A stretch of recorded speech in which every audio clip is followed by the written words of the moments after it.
Yeah. What's up, Niagara Falls? I salute y'all. I love y'all, man. My family, man.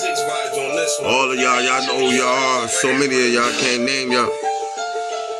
I appreciate y'all staying in tune with our music, staying in tune with the things that's going on and what we doing.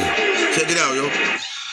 I make my haters eat they words till they taste right. I'm closer to the streets than the curb on a late night. Whoever with them, when we hit them, they gon' take flight.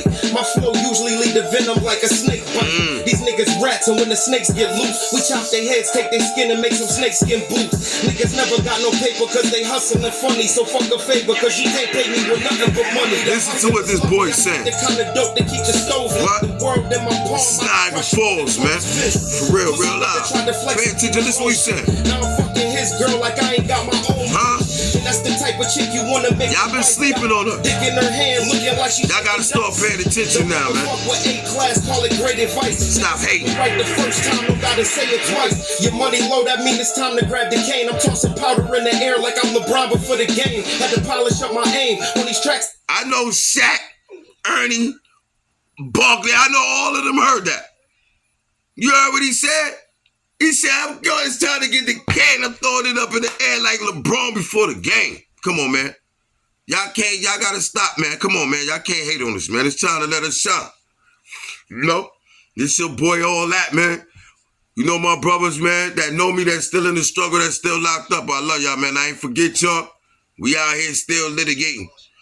Trying to help those that we can reach right now in the immediate. I'm gonna get my information to y'all locked up and to y'all families, and I'm gonna start reaching out. You already know. I definitely ain't forget my boy Hits, man. You know I got you, man. You know, I ain't forget y'all. There's a lot of people that's reaching out that need help. And right now, I'm still in the process of helping myself and trying to help the people that's right here immediately. But I got y'all. I love y'all. Now, it's an issue that came across our desk, man. Matter of fact, I was subjected to myself. You know, people that's paying attention right now, you know I did 33 years in prison. And you know I'm coming home, trying to reintegrate myself back into society, be a productive member, you know, work and things like that. You know, coming home from prison, the first thing they put us through, you know, the security checks in order to get a job, or if you got a violent crime, the violent nature of your crime. So, you know, in order to get any good job, I mean, it's difficult to get a good job. You basically only can get factory jobs or jobs where you just put where nobody really don't want those type of jobs. You hauling and picking up, carrying heavy stuff. You could get those type of jobs or factory jobs and stuff. But any other job, when they do that security risk, if you came home from prison and you got a violent crime, they deny it. Or they making it very difficult. The crazy thing is that the employers know that when a person come home from prison, they can get them bonded through the New York State federal bonding system. They get paid for hiring an individual that come home from prison. They act like they don't know this. And that, not only that, they obtain insurance. They obtain assurance. So if anything that happened on the job for a person that came home from prison that's bonded, they're insured. But they still don't want to get individuals that come home from jobs, especially black, right here in Niagara Falls, man. You know, they want to make it difficult. They put all type of obstacles in front of you when you come home from prison. They want you to go right back to the street because that's all they got. This is their whole economy besides the casino and drugs. You know? That's all they do is manufacture and replace niggas to work for this system or inside of the system. Crazy. But the other issue in regards to keeping individuals that come home from prison back or placing an obstacle in front of them to make them go back to the streets is the family court system. Here, we be seeing people receiving enforcement violations from enforcement agencies, liens being filed by federal tax governments against individuals for some child support collection that they trying to collect.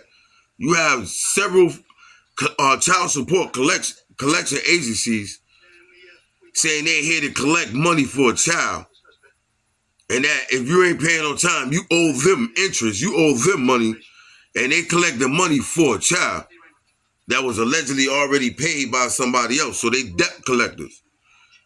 Any individual right now could open up a debt collector agency. Yes, I could do that right now. Open up a debt collection agency, and we go around collecting debt that's owed. Well, in order for a debt collecting agency to act to enforce some type of punishment for not paying your debt, it has to be ordered by some type of court. No debt collection agency that you didn't personally do business or make a contract with can enforce some type of punishment on you for not paying them when you never made no agreement or deal with them, or no court ordered for this to be done. And this is what's going on, especially for individuals that's coming home from prison. You know, you having problems obtaining jobs. So if you owe child support, they saying you not paying. So you ain't paying 4 months. You came home from prison. The violent nature of your crime is preventing you from getting a job. And if you do get lucky and obtain some type of job, you have these child support collection agencies saying they taking your license, your permit, or your passport, your right to travel, and if you receive some type of money from anywhere to try to help you since you don't got none when you come home from prison, they taking that too. So now they place you in a situation where I got a job, but I can't get back and forth to work. And especially if you get a job that's not in your city and you got to catch a bus and you still can't get to your job. These are the obstacles and hurdles they placing. Now, for me, so I'm going to show you, for instance, for me, I was locked up for 33 years. They said I had a child or something like that. I was 18 years old, a child myself, supposed to be receiving child support. They said I had a child. Now, 33 years later, I come home from prison. This child was a grown woman. I come home from prison, and they saying, listen, you owe child support from back then for this child, and you ain't been working 4 months. So we taking your license, we taking your passport, we taking your right to travel. No. Yeah, I love y'all, man. I got people calling in. Hold on, I'm listening. Yeah, what's up, bro? Hey, Mike. Yes, sir. I got a discrimination thing going on. Okay, we listening. Yes, sir. They hire you. Yes. Okay. You put your qualifications, so on and so forth, all that on there. And then, you know, you got a girlfriend that you tight with, right? Yes, sir. And, you know, y'all call each other sisters, so on and so forth. But the job feels that if you didn't put it on your application that she's your sister, did you lie to him? Okay, so now they saying like on the application they didn't indicate that would that be a false statement. I mean, that person is not your sister. Technically, yes, we already established that biologically that is not the case.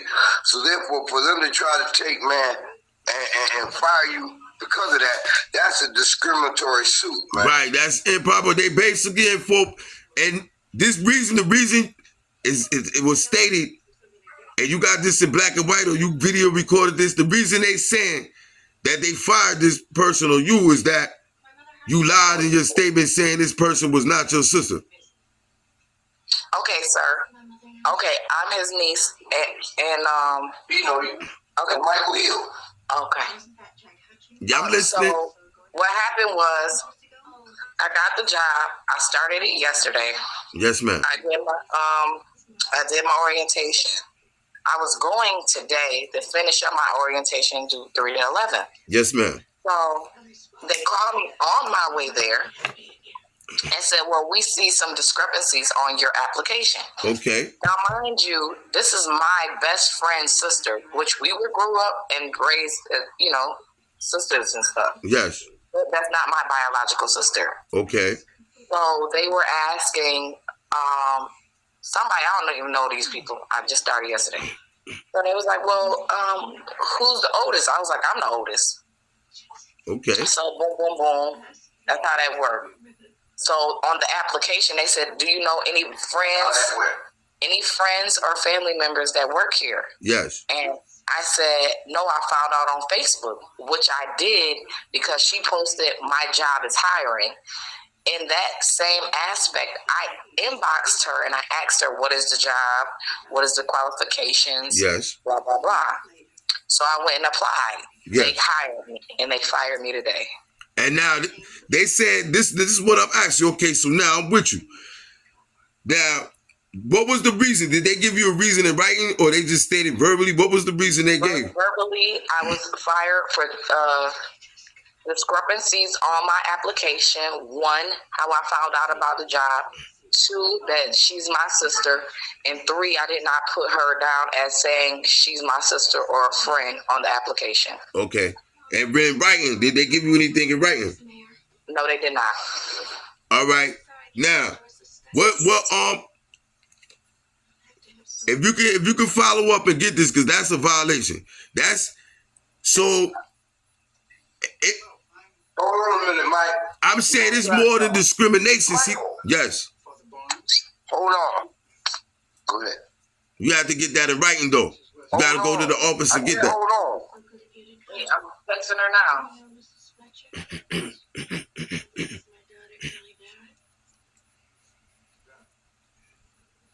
Yeah, because that'd be way more than discrimination. That's like oppression. That's a violation. So they taking it upon they situation to conclude a fact. Right. Yes, sir. I asked you to hold on. Yeah, I know you doing your thing. But I'm talking to the camera right now. I'm talking to the people out in the audience right now. Okay, well, listen. Yes, sir. Here's the thing. Anytime did you take look at an application, now the person's been hired. Mm-hmm. Now, if there's no clear discrepancy, okay, you didn't put them down as a friend. You don't have to do that there. Okay. You don't know if they're your friend or not yet. You don't know what y'all going through. I understand. I can't see that on the application. That's, malarkey. I can see if you have family there, so on and so forth. They want to know, but So this is why I was asking, bro. If you could get a copy of the application and the decision. you're taking another route. Yeah, you can get it right. You can go down there and tell them, yo, I want a copy of all that, or for requested and paid for. I want that. I want all that. What we're doing is we're texting them now. Yes. All right. So then when they respond back, we have that. They have the confirmation as to what took place. That's a fact. It's the same thing. Okay. That's a fact. Yeah. You need that. That's how you solidify, because now that's more than what you say discrimination. You say you didn't do that to nobody else. Wrongful determination, all of that goes into it. Yes. And it's a healthy little bill too. Nice little money. Yeah, that's definitely racist discrimination. If they didn't do that to nobody else, see, that's the main point is she got to show that they didn't do that. They didn't scrutinize and do that to nobody else and worry about nobody else, how they got hired and none of that other stuff. Did they say, who told this? Who told you about this job? And, is this person your family to anybody else? Did they do that to anybody else at the job other than her? Then if not, that's discrimination. Oh, I don't know. But I know for a fact, I just asked her, may I have a copy of my application, please? And a written decision, if possible.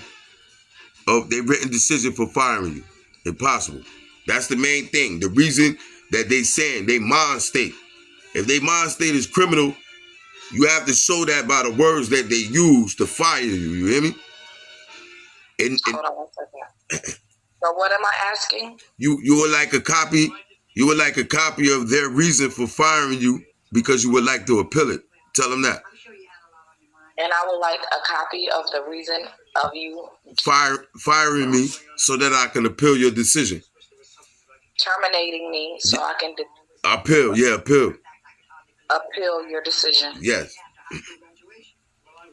And see what they say.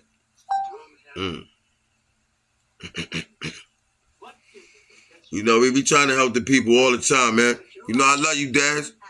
You already know. Yo, I need some dope too. Oh, man. You know I'm going to holler at you when you pull up, man. I didn't understand when I was on my way to work, and I'm like, well, what the hell is this? And I'm like, okay. I mean, how did the topic even come up about whether or not this person was your sister? How did it even become an issue? She kept saying, "This is my sister." She kept saying that I was her sister. Okay. Which me and her sister, her eldest sister, been best friends since we were 5. I see. You know what I'm saying? So we grew up together. Yeah, like sis brothers, like sisters. Yeah, metaphorically, yes. Right. We grew up together. So the lady, I don't know who she was like, may I? She was like, well, how did y'all grow up or whatever? I said, well, she said, how was Crystal when she was younger? And I said, she was a wild child. She said, well, how were you? I said, a wild child. And I left it at that. She was like, oh my God, you guys look just alike. And I was like, okay, thanks. And I left it at that. Wait a minute, hold on 1 second. Somebody has to do it. Okay. Yes. All right, you good.